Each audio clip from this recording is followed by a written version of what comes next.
Welcome to Eerie Echoes. Tonight, we're stepping back into the Appalachian Mountains with 3 disturbing true stories you won't forget. And listen before we dive in. I have to say this. If you're watching, if you're here with me right now, please hit that subscribe button. I can tell you these stories, but without you here, it means nothing. So do me that favor, subscribe, stay, and let's face these dark woods together.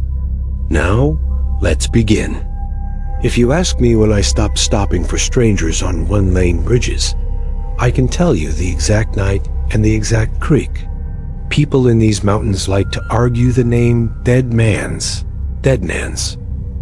Creek. But the bridge doesn't care how you spell it. It only cares that you step onto its boards and listen long enough for the yell. Water to teach you a new kind of quiet dot. It rained in sheets that afternoon. The kind of Appalachian rain that doesn't fall so much as lean sideways and push you around.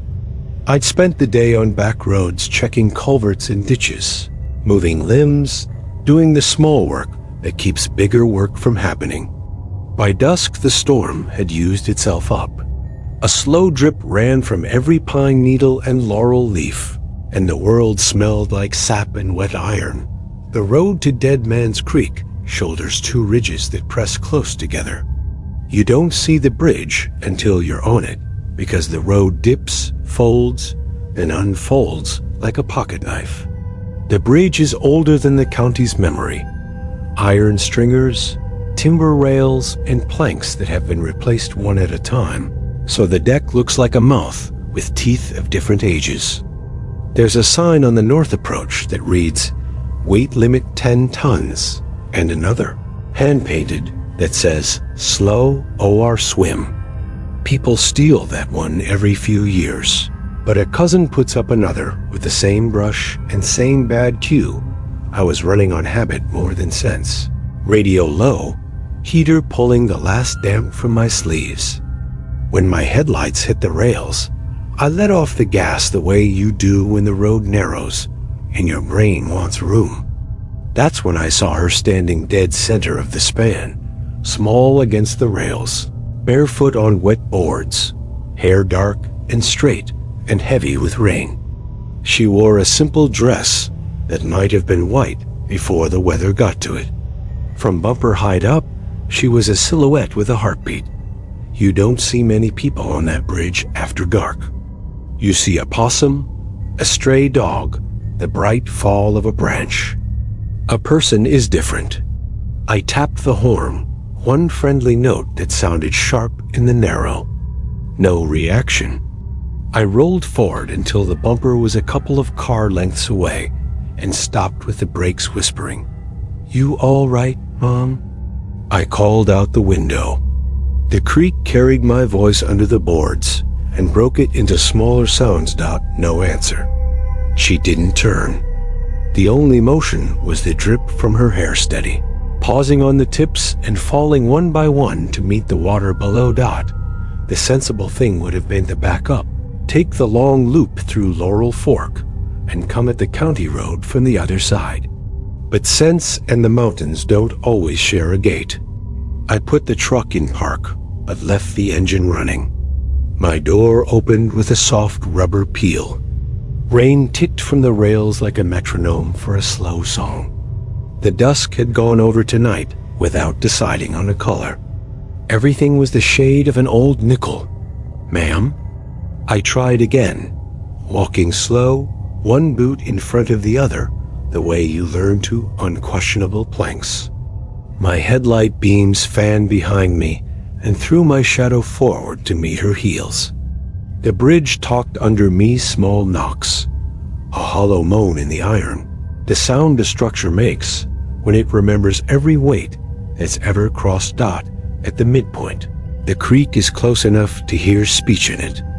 That night, it was swollen and brown, foam bucking along with sticks, and a single pale bottle that bumped the uprights and spun without choosing a side. The smell rising from it didn't belong to mountain water. It had a pond's sweetness turned to rot, The algae stink of something not moving enough in the dark. I stopped an arm's length behind her. Up close, I could see how straight she held her head, how the muscles in her bare calves didn't tremble or flex. People who aren't used to standing still will sway. She didn't. I said, quieter now. Do you need help? Her head tilted. Not all the way. Not enough to show me a face, just a slow lean, as if she were listening to a voice, just past my shoulder. Water dripped from the ends of her hair and made a dotted line at her feet. I took one more step. She moved as if we'd rehearsed. One small step sideways, easy as a dancer, and then she went over the rail. There was no scramble for a footing, no hand to the wood, no sound of flesh on iron. A foot lifted, a knee bent, and then she fell the last little way with the relaxed certainty of someone stepping off, dock into water she has known all her life. I lunged to the rail and leaned out. The creek took up all the space below. A rush, a tumble, logs bumping like livestock. I waited for a pale flash, a thrash, bubbles, nothing. As if the water had presented an empty mouth just for her and closed it again. My hands hurt where I gripped the rail. I scanned upstream, downstream, counting heartbeats to mark distance. A dollar store flashlight had slid among the junk in my door pocket months back. I fished it out and threw its weak cone against the current. The light snagged on foam and died on the far-banked brambles. Still no body, no hair, no arm. I backed from the rail, turned for the truck, and stopped like a dog hit a command. Wet footprints. A pair of them. Bare, small, heel and toe, and the soft smudge the ball of a foot makes when it pushes away. They led from the center of the bridge in the direction of my truck, clean and bright in my headlight wash. Crisp at the edges the way prints are when a foot lifts from a soaked surface. I followed without bending because I didn't want to put my face any closer to them than my eyes needed. 10 steps. 12. At my door, the right print turned in as if the foot had lifted to the running board. The last mark climbed the rubber, blurred by the curve. The dome light was still on. The seat was empty. I've been scared in my life tree stand slip, a drunk crossing the center line. The moment a chainsaw hit barbed wire, I hadn't seen, but there's a kind of fear that doesn't look like fear from the outside.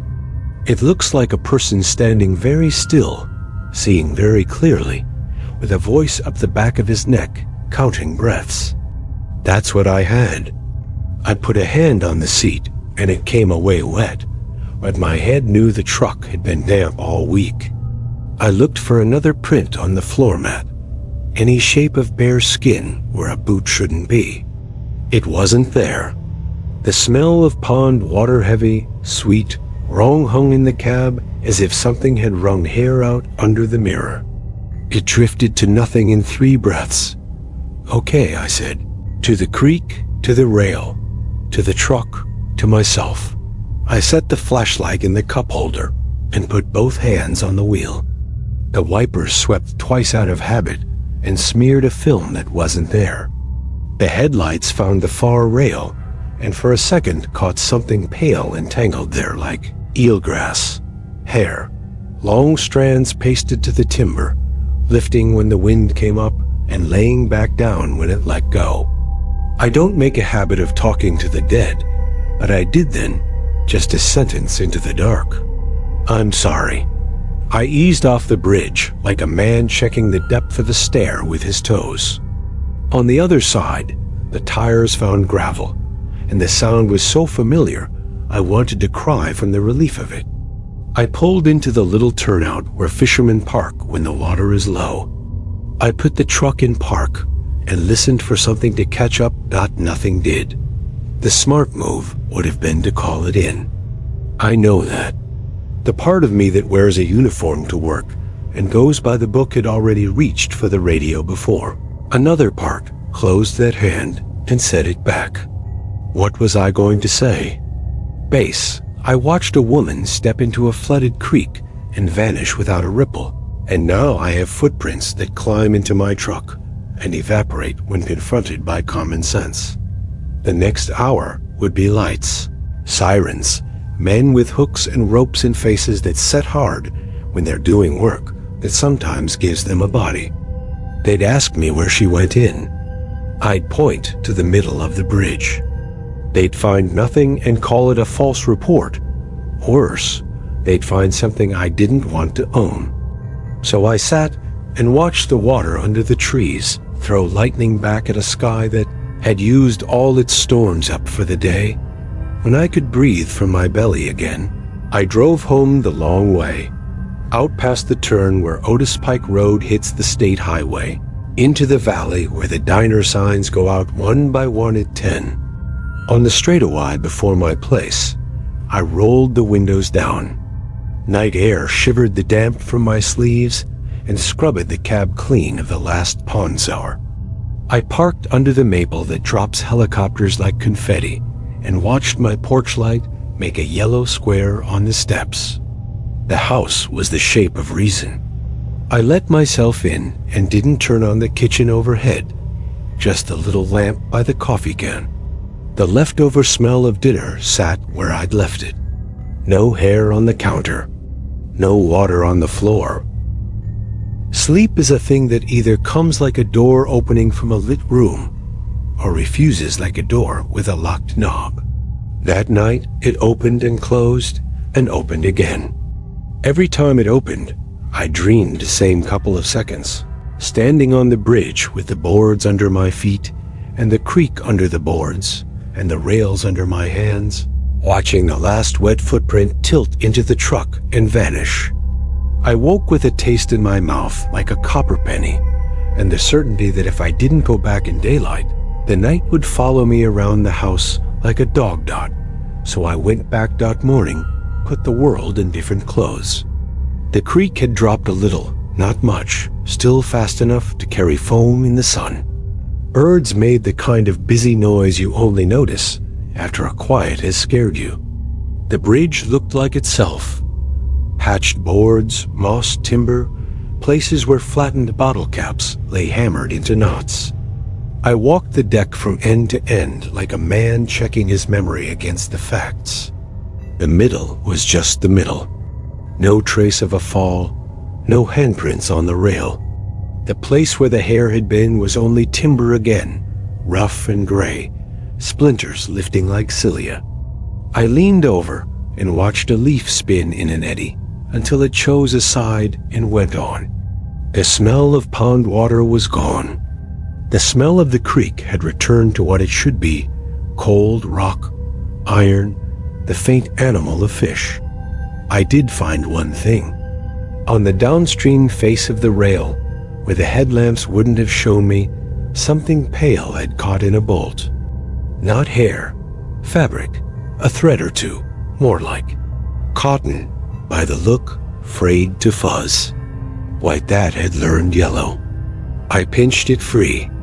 It dissolved between my fingers like it had been chewed by water long before I got there. I can't swear it had anything to do with the dress. The mind is a dog that brings you the stick you ask for. On the north bank, an old path drops to the water. I went down because you do, even when you shouldn't.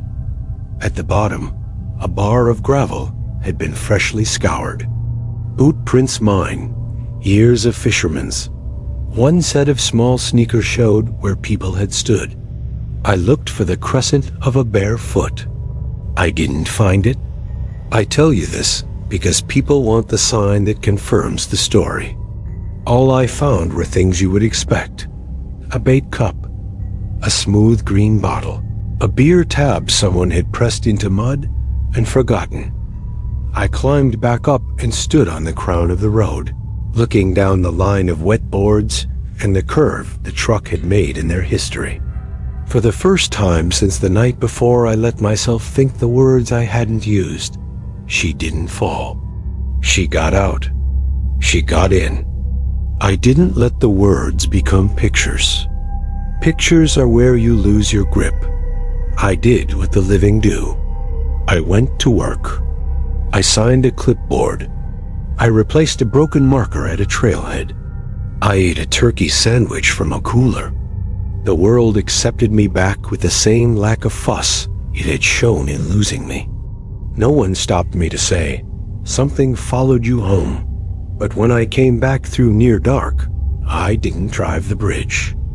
I parked on the south side and walked the span. At the midpoint, I stopped and said, out loud and plain, as if saying it made it a rule, "I can't help you." Sometimes the mountain answers with a wind that was waiting. Sometimes it doesn't. That evening it did not. I kept walking, and the boards talked in a language I understood again would. Iron, weight, age. For a week after, I avoided the bridge when the sky went the color of nickel. I took the extra miles like a man taking medicine, bitter and better than the disease. When I started using that way again, I treated the span like a crossing into a church. Windows up, radio off, eyes forward, mind divided one part on the wheel and the rest on the little prayer that isn't words so much as a steading. I never saw her again, but a habit had moved into my hands. If someone stands on a one lane in front of me now, I stop with the engine running and both feet ready and call from behind glass. People ask if I believe in ghosts. I tell them I believe in places that hold on. Bridges do it better than houses. A house has rooms to spread memory into. A bridge has one narrow line, and it keeps whatever happens right there on the planks and rails. Once in a while, when the creek is up and brown and smell heavy, I'll catch the hint of pond rot where only stone and iron should be. I don't go looking for hair on the rail, but I don't lean over and tempt the water to name me either. If you need a lesson from me, take this one. Not everything standing in the road wants saving. Some things want company. Some bridges offer both. The night I learned the difference, the footprints dried as I watched, and the truck carried the smell of a place I hadn't been and never wanted to live. I cross Dead Man's Creek with the windows up now. I don't stop on the middle. I don't follow what steps off.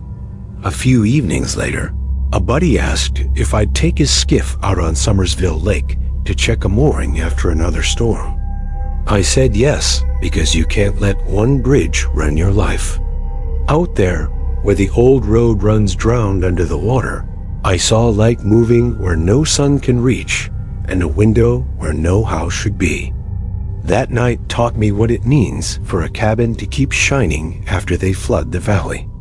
I'll tell you what rose up under us on Summersville. People talk about Summersville Lake like it's a jewel in the mountains. Clear water, good fishing, cliffs for diving. What they don't talk about are the valleys it swallowed when they dammed the Gauley River roads, graveyards, and houses left behind because moving them cost more than letting water cover the bones. I used to think those were just ghost stories the locals told to scare tourists. Then I took a boat out one night and saw a light burning where no house should ever be. I wasn't supposed to be out on the lake that night. It was the tail end of August, and storms had been rolling through all week, the kind that leave fog patches in the hollows and slick everything with a film of damp. My friend Dale kept an old aluminum skiff tied at a private mooring, nothing fancy, just a motor barely stronger than a lawnmower and a pair of oars for when it coughed. He'd called me late afternoon. "Can you check my boat? Storm last night was rough, and I can't get out there till the weekend. Don't want her swamped." I didn't mind. Dale had helped me enough times with busted tires and worse. The lake wasn't far from my place, and a half hour of checking ropes felt better than sitting around a quiet house with my thoughts dot. By the time I drove down the access road, the sky had that bruised look it gets right before it decides whether to clear or storm again. The lake spread out under it, a dark mirror with little folds of chalk. Pines leaned close, their needles dripping into the water in slow rhythm. I parked, grabbed Dale's key from under the cinder block where he always left it, and unhooked the skiff from its chain dot. As soon as I pushed off, the sound changed. Shore noise crickets, frogs, the hum of a transformer up on the ridge fell behind, replaced by the hollow slap of water against aluminum. The air felt colder over the open water, carrying that mineral smell you only get from reservoirs. The boat sat lower than I liked, but not dangerously. I bailed what little water had gathered, checked the lines, and should have gone back. But the light was good in that odd, half-hearted way, and the lake looked empty, so I cranked the motor and puttered out past the cove. That's when I saw it. At first, I thought it was the reflection of a star, except the sky was still cloudy. A faint glow shimmered under the surface about 50 yards ahead. Not a flash like a fish turning, not the sweep of a flashlight. It was steady, the size of a lantern flame if you held one waist high and let it breathe. I slowed, the motor coughing into a low growl. The glow didn't move away. It pulsed, stronger and weaker, as if the water itself was breathing light. The stories came back to me then, the ones you hear in line at the bait shop or from an uncle with too much whiskey. They left cabins down there, they say, flooded and whole. Folks had to move, but not everything left, supposedly. On clear days, you could dive and see rooftops, even the yellow lines of old Route 39 running into nothing. I never believed it. Reservoir folklore. But now here was a window's worth of light, burning under 20 feet of dark water. I cut the motor. A sudden silence made the little waves sound louder, licking at the hull like restless tongues. I drifted closer, the glow widening, sharpening, until I could make out edges. 4 squares of yellow set into black. A window, a whole window glowing like lamplight behind old glass. I stood without meaning to, the boat rocking under me. My eyes strained through the surface distortion, trying to see the shape around the light. For half a second, I did. Logs, angled roofline. A chimney like a crooked finger. A cabin sitting under the lake as if someone had placed it gently and asked it to keep watch forever. Then the light flickered. The glow dimmed, brightened, and in that shift, I realized something else. Shadows were moving across it. Not fish, not weeds. Shadows shaped like people passing in front of the window, their outlines stretched and bent by the water. One, then another. I counted 3. I swore under my breath and nearly sat down too hard, the boat rocking like it wanted me gone. My first thought was practical divers, pranksters with lamps, somebody having their fun. But there were no bubbles, no gear breaking the surface, no reason for anyone to be walking around inside a cabin 40 feet under a lake. I gripped the oar and shoved against nothing, trying to paddle back with the air itself. The skiff groaned, moved grudgingly, and as I did, the window flickered again. One shadow stopped, turned, and though it made no sense, I felt the weight of it noticing me. The glow burned brighter around its outline, and the water seemed to press harder against the boat, as if the lake itself leaned in. The skiff spun sideways, and in that moment, my headlights from shore caught the cabin surface just right. I saw wood grain under the water, not rotted but whole, beams still squared, a doorframe tilted open. From inside that door, another glow leaked paler, blue-white like moonlight through bone. The motor wouldn't start. I yanked until my shoulder ached, the cord spitting like laughter, and every time I looked back, the light was nearer. The window was closer, or higher, as if the cabin had shifted upward toward me.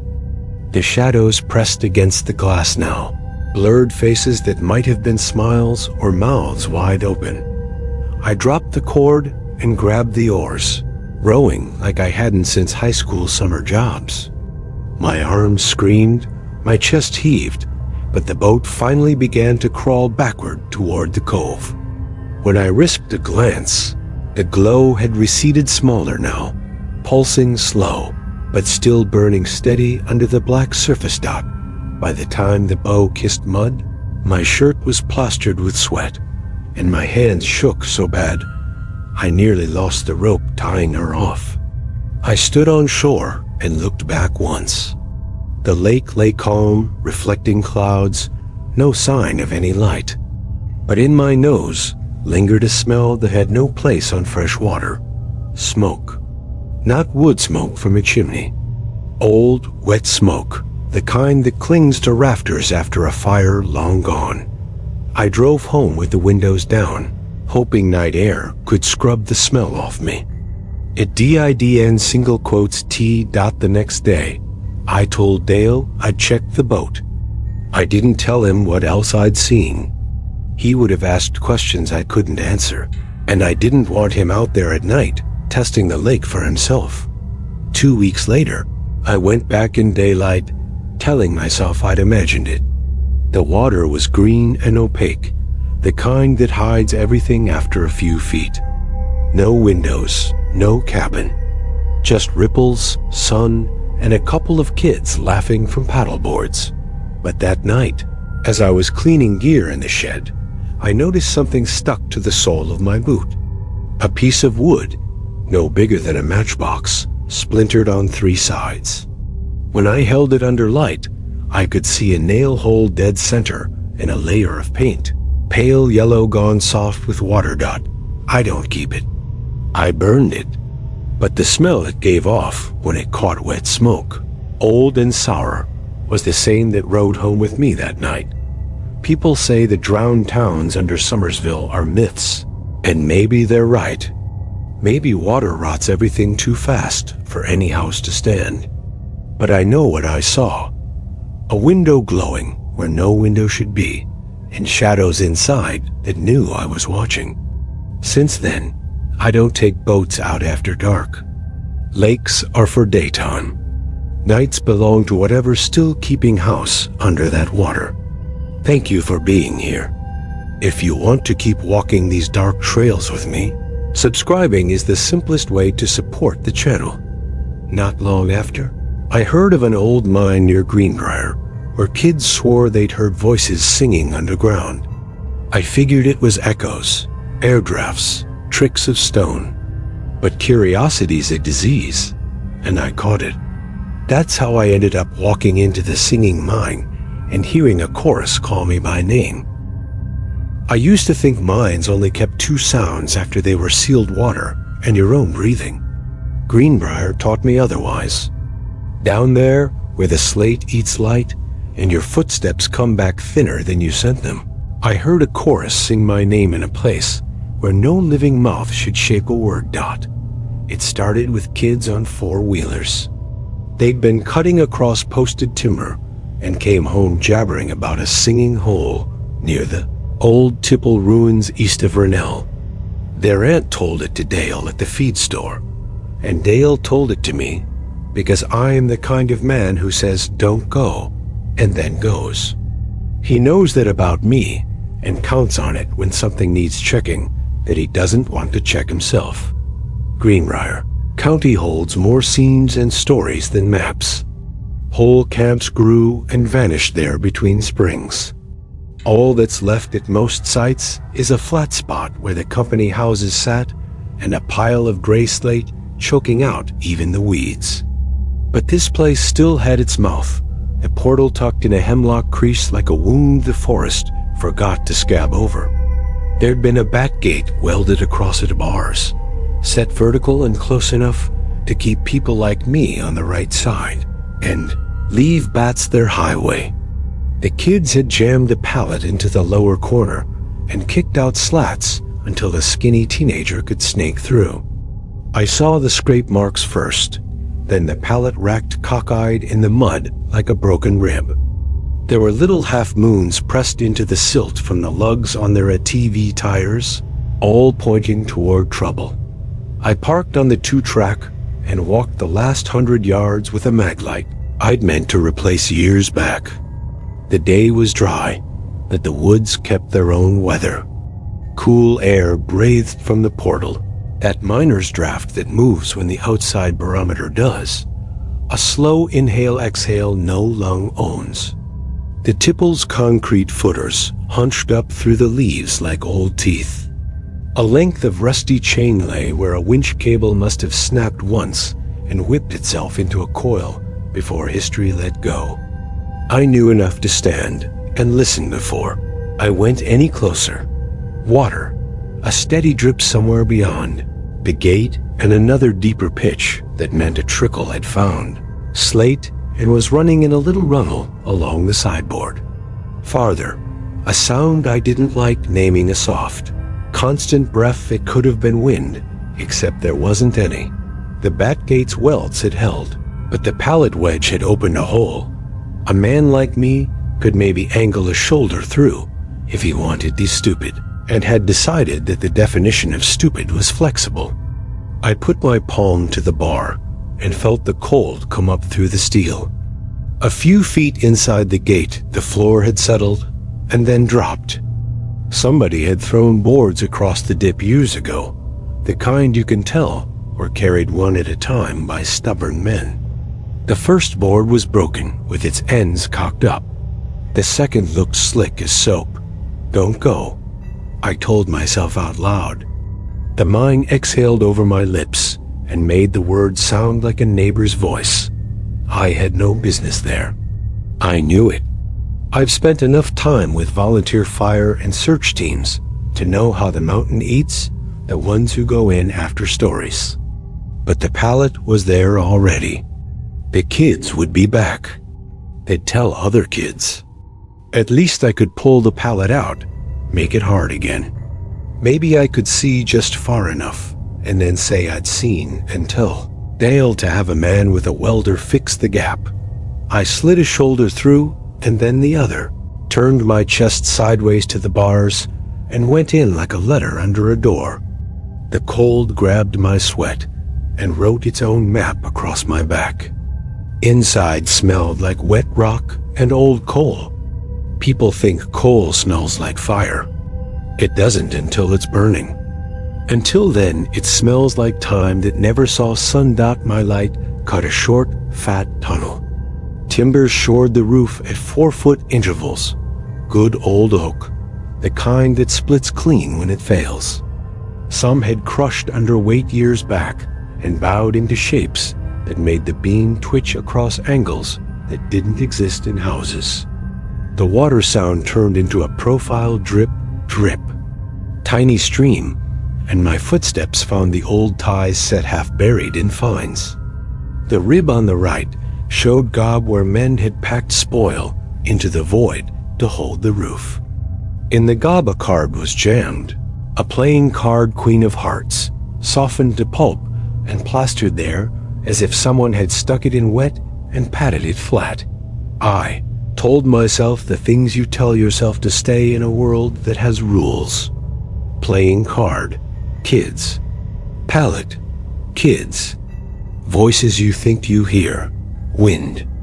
The tunnel ran straight for 40 feet, and then the roof sagged where an old fall had been cleared. Past that, the timber spacing changed every 3 feet. Now company spent money here once. The date stamped in the iron on a busted rail end said 1934. Somebody had scrawled initials in carbide on a rib JD, and then under them, a numbered tag hole glinted. One of those brass checks miners used to clip to a board so the boss knew who'd gone in. I dug it out with my fingernail. 126. The hole the leather thong had once run through had rust sweat around it. I put it back on the nail because even a thief of facts knows when to leave something in the place the mountain recognizes it. The singing, when it came, didn't announce itself. It was just suddenly there, The way the smell of lightning is suddenly there when a storm is, getting itself organized behind the ridge. Not words at first. Not even a tune. A held note, thin and pure. The kind a boy makes when he tries to whistle with his teeth closed. It came from ahead and behind and up and down at the same time, like the mine had tuned itself at all the joints and was humming along its bones. People talk about mine wind.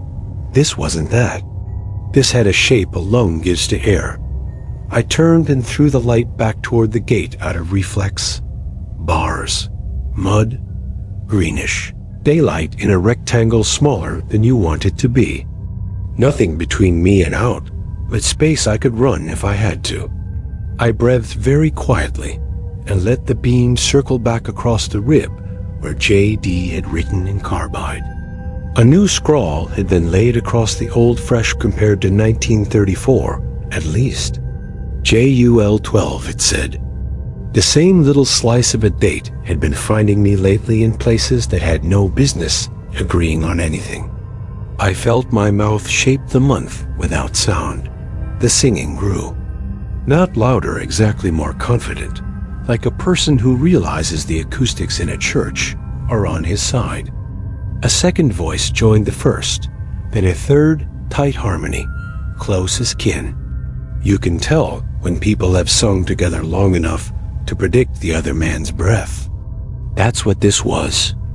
One voice held, another slipped under it like creek water sliding into a stone's lee, the third braiding between them in a line I couldn't follow, but felt in my ribs. I should have left. God knows. I should have backed to the gate and shouldered out and kicked the pallet until my knee hurt, and thrown the broken boards into the ditch, and called Dale, and said, weld it today, or I'll do it badly myself. Instead, I did the thing I said I wouldn't. I went a little farther in. The tunnel opened into a low room where two headings split left and right. Centered on the crosscut, a wooden bench had been built from refuse, 2 stalls laid flat, and a plank thrown across. On it sat a blackened oilkin like a little church of its own. The floor was dry here, small mercy. And my boot prints showed clear behind me when I checked, because I was afraid they wouldn't.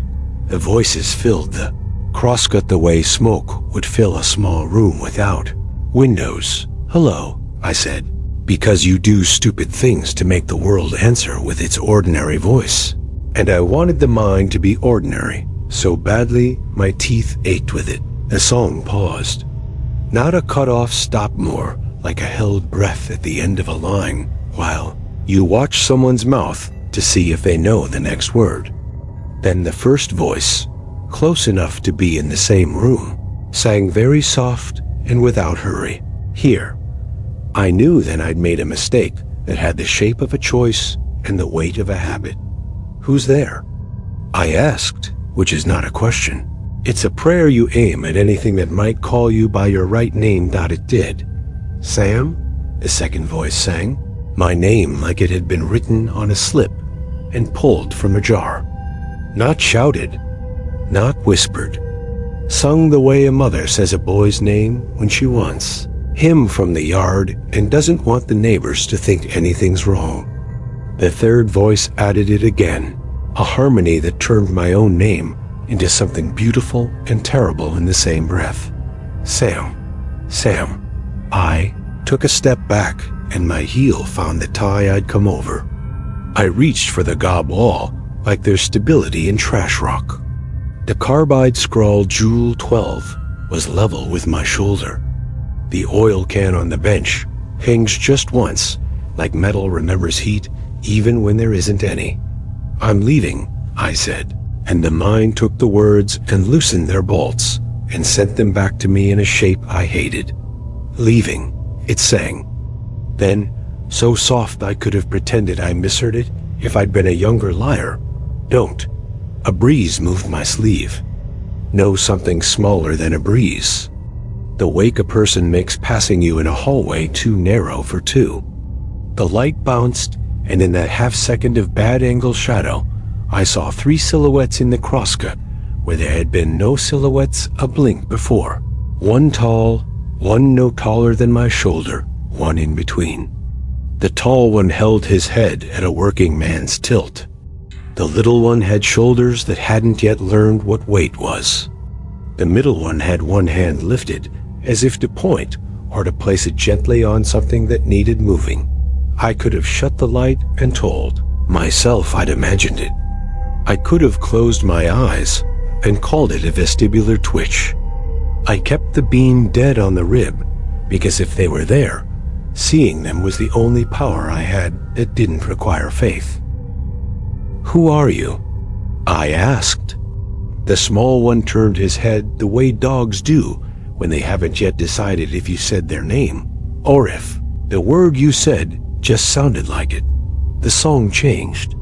It stopped pretending to be only air and turned into words learned from men who stand shoulder to shoulder and try to make work feel like a thing that doesn't end under a rock. I knew the tune, not because I'd sung it, but because the mountains keep it canned and pull it out when they want to remind you whose lungs keep the lights on. "Oh, brothers, let's go down," the tall one sang in that narrow harmony that belongs in water. "Let's go down," the middle one answered, and the little one, "God help me," sang, "down in the river to pray," and the mind put the words in my chest, like a stone that fit the hole I'd never found there myself. "Not down," I said. "Not me." My voice shook, and I hated hearing it like that, because it sounded like a man about to bargain. And bargaining is how places like this keep you past the hour you should have chosen otherwise. Somewhere in the left heading, a small rock ticked off another, and then another.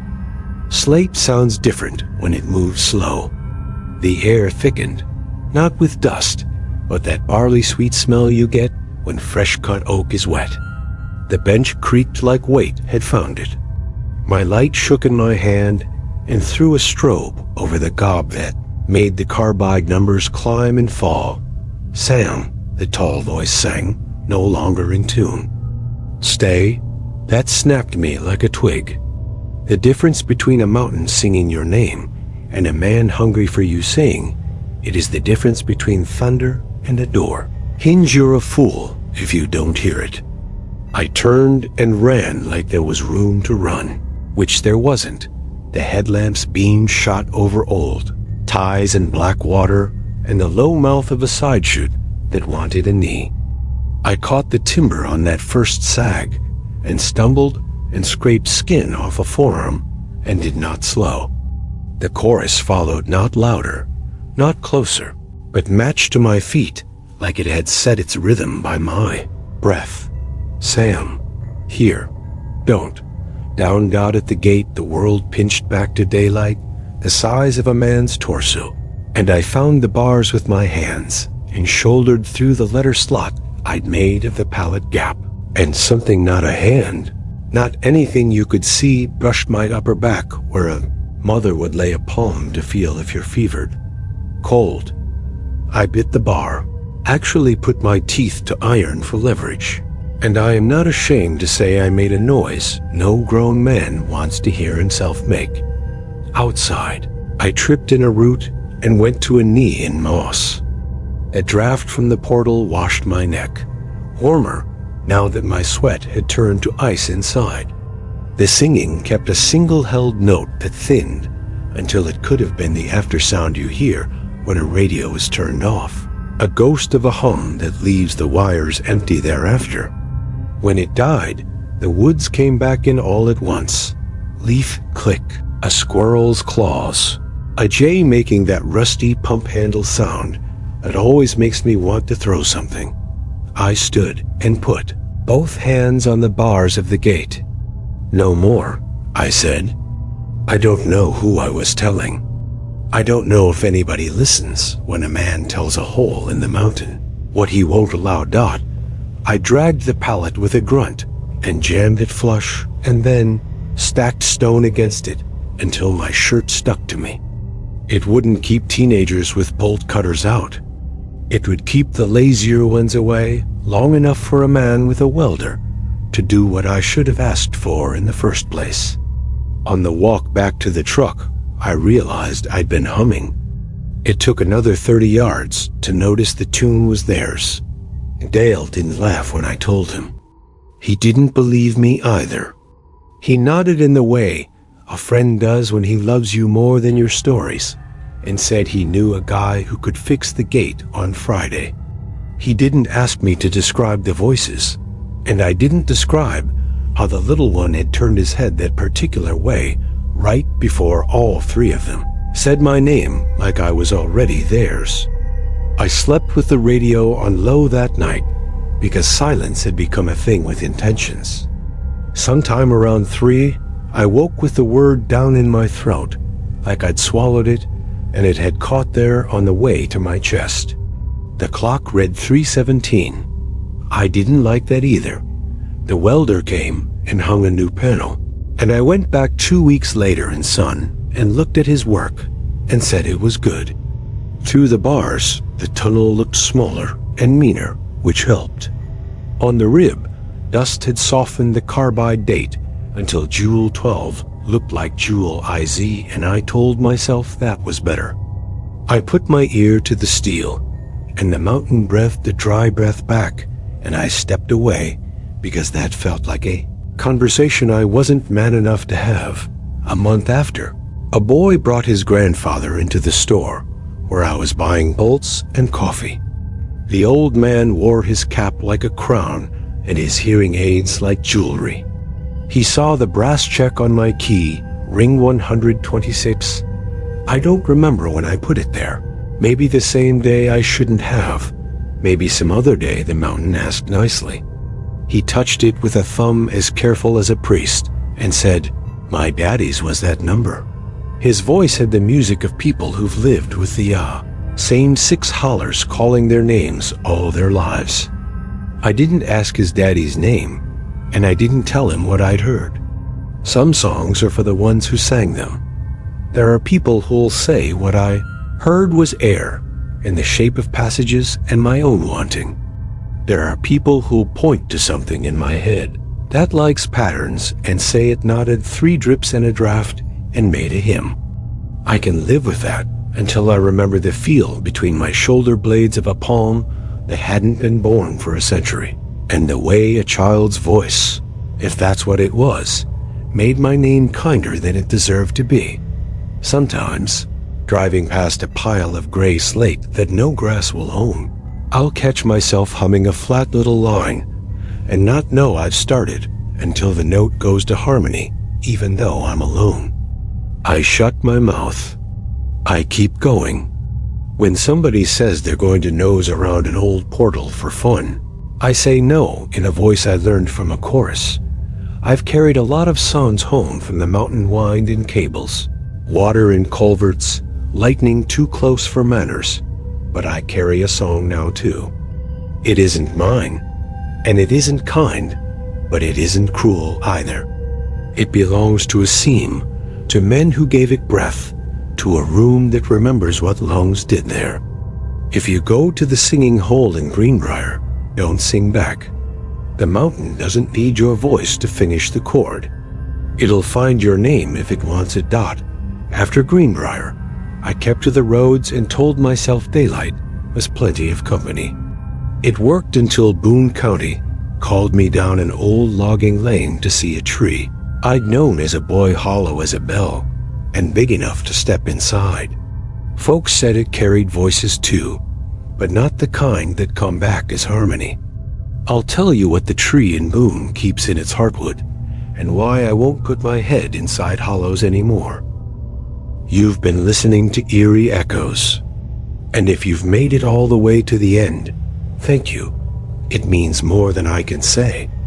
But I have to ask you again. If you haven't subscribed yet, please do it now. It costs nothing, but it changes everything for this channel. Every subscriber keeps these stories alive, keeps this fire burning, and keeps me here with you. So hit that button, join us, and I promise the next time we step into the Appalachian dark, you won't be alone.